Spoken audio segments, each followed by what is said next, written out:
60 साल की बूढ़ी बहन यूं अपने बूढ़े हाथ जोड़कर रात 12 बजे के करीब अपने भाई के पांव पकड़कर माफी मांग रही थी और कहती थी, भाई सारी गलतियां मेरी हैं, सारे गुनाह मेरे हैं, मैं इतराफ करती हूं, लेकिन सुबह मेरे बेटे की बारात जानी है, तुम जो है वो बारात में शरीक हो जाओ। अगर तुम नहीं आओगे तो मैं माशरे को क्या मुंह दिखाऊंगी कि मैं कितनी बेबराती हूं कि मेरे भाई भी मेरे साथ नहीं खड़े हैं।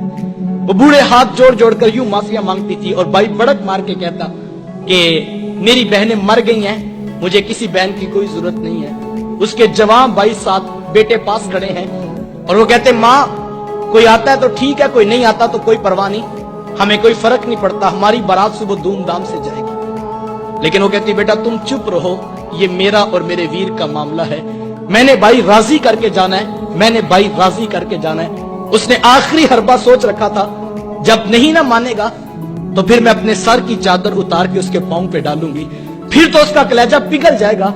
लेकिन उसका आखिरी हरबा भी काम ना आया, फिर वो सर की चादर उतार कर पांव के साथ रगड़ती रही, लेकिन भाई का कलेजा नरम नहीं पड़ता था।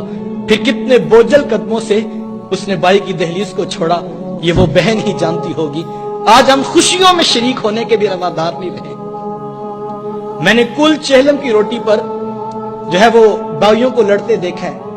एक कहता था कि ये मेरी बहन लगती थी, रोटी मैंने पकानी है, तो दूसरा कहता था नहीं नहीं ये मेरी बहन लगती थी, मैंने खाना पकाना है। साहिब मरने के बाद तो बरादरी को दिखाने के रोटी पे लड़ रहे हो, जिंदा बहनों की कदर क्यों नहीं करते हो? किसी से पूछे, जनाब 4 साल हो गए, बहन से नाराजगी है, वजह क्या है? तो वो कहता है, जनाब रिश्ता करते वक्त बहन ने मेरे से पूछा नहीं था। साहिब कौन ससुराल में कहता है, जा जाके मेके से पूछ के हम पुत्र ब्याने लगे हैं, तुम्हारी क्या राय है?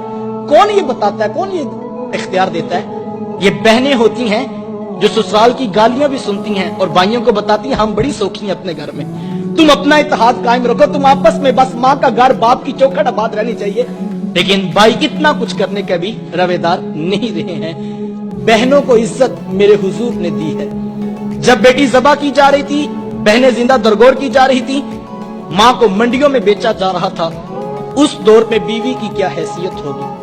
जबकि आज के तहजीब याफ्ता दौर में भी कुछ लोग बीवी को पांव का जूता ख्याल करते हैं। मेरे हुजूर अज़वाजे मुतहरात के साथ जो मोहब्बतों भरी दास्तानें रकम की हैं, मुआशरा उनकी मिसाल नहीं ला सकता है। किसी को हुजूर हुमैरा कह के पुकारते हैं, किसी के लिए बकरी का बच्चा ज़बा करते हैं और गोश्त के मुख्तलिफ टुकड़े उनकी सहेलियों के यहाँ बेचते हैं। हुजूर कसरत से हजरत खतीजतुल कुबरा रदियल्लाहु ताला अन्हा का जिक्र किया करते हैं। सैयदा आयशा सिद्दीका रदियल्लाहु ताला अन्हा फरमाती हैं कि मेरा जो उनसे रिश्ता था तो एक दिन मुझसे ना रहा गया और मेरी जुबान से बेसाख्ता निकल गया। हुजूर अल्लाह ने आपको बेहतर अज़वाज अता कर दी हैं और आप अभी तक उस बूढ़ी औरत का जिक्र नहीं छोड़ते हैं। फिर हुजूर के चेहरे पे जलाल आ गया और हुजूर, मैं ए आयशा मुझे खतीजा के बारे तकलीफ ना दो, जब पूरे मक्के ने मेरा इनकार किया था, एक खतीजा थी जिसने मेरा इकरार किया था, मैं उसे कैसे भूल सकता हूँ? जब जमाना मेरी मुखालफत करता था, माशरा मेरे खिलाफ खड़ा था, लेकिन एक खतीजा थी जो मेरी मोहब्बत का दम भरा करती थी। मतलब फिर मैंने हमेशा मोहब्बतों का इजहार किया और यही हजरत खतीजतुल कुबरा रदियल्लाहु ताला अन्हा है।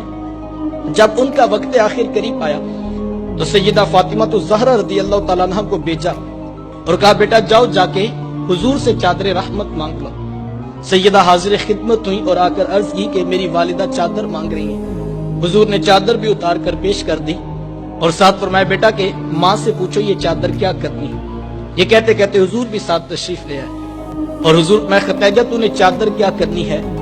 अर्ज किया कि हुजूर जो मेरा बुखार है लगता यूं है कि जैसे जानलेवा साबित होगा, मेरी आरजू ये है कि मुझे कफन आपकी चादर रहमत में दिया जाए। ये हुजूर की सीरत का कितना बड़ा रेफरेंस है कि बीवी आरजू कर रही है, अगर मुझे शोहर की चादर में कफन मिल गया तो ये मेरे रब के हुजूर भी मेरी बख्शिश की जमानत होगी। हुजूर ने चादर भी उतार कर पेश कर दी और साथ तारीख साज जुमला इरशाद फरमाया, खतीजा तूने तो सिर्फ चादर मांगी है, अगर तू मुझ मोहम्मद की जल्द भी मांगती मैं वो भी उतार के पेश कर देता।